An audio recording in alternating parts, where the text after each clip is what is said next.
नमस्कार, मी स्वप्नील दुधारे. आपण पाहताय महासागर न्यूज.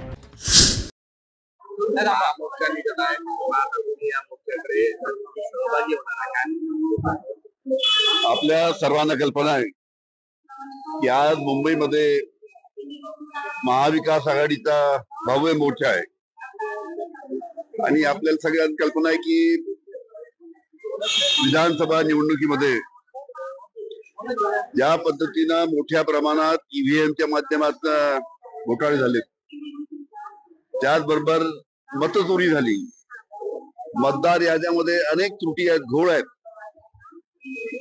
एका घरामध्ये 130 लोक आहेत. कालच बातमी आली की नवी मुंबईच्या कमिशनरच्या घरामध्ये तिथे सुद्धा 120 लोक सापडले. त्याच्यामुळे सर्वांची मागणी आहे, सर्वपक्षी मागणी आहे की ज्या मतदार याद्यामध्ये जो घोळ आहे संपूर्ण महाराष्ट्रामध्ये, तो मतदार याद्यातील घोळ पहिले दुरुस्त करावा, ज्या काही चुका असतील त्या चुका दुरुस्त कराव्या आणि नंतर निवडणुका घ्याव्या, म्हणजे फेअर निवडणुका होतील. कारण की अशा मतदार याद्यामध्ये घोळ असताना जर निवडणुका घेतल्या तर हे निवडणुकीच्या दृष्टीने योग्य नाही, लोकशाहीच्या दृष्टीने योग्य नाही. आणि म्हणून मतदार याद्यातील सर्व चुका दुरुस्त करून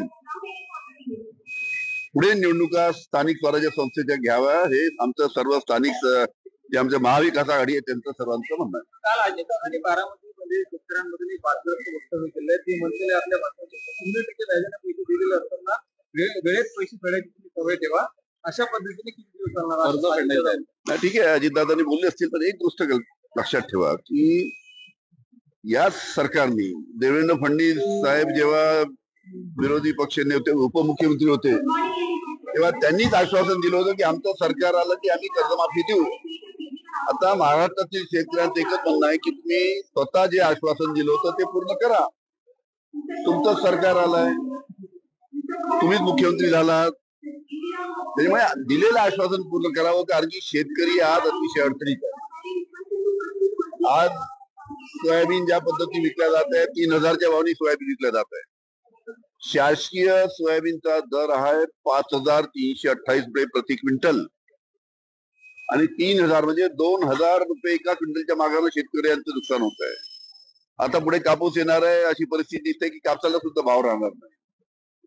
त्यामुळे सोयाबीन असो, कापूस असो, धान असो, कांदा असो, हे सर्व पिकाच्या बाबतीत त्यांना भाव मिळत असल्यामुळे शेतकरी अडचणीत असल्यामुळे कर्जमाफी ही जरुरी आहे. त्याच्यामुळे जी तारीख आता सरकारने दिलेली आहे कर्जमाफीची, ती तारीख सरकारने पाळावी, एवढंच आमची त्यांना विनंती आहे. आज तुमचा महाविकास आघाडीचा मोर्चा असताना काँग्रेसचे अनेक मोठे नेते या मोर्चामध्ये अनुपस्थित आहेत. काँग्रेस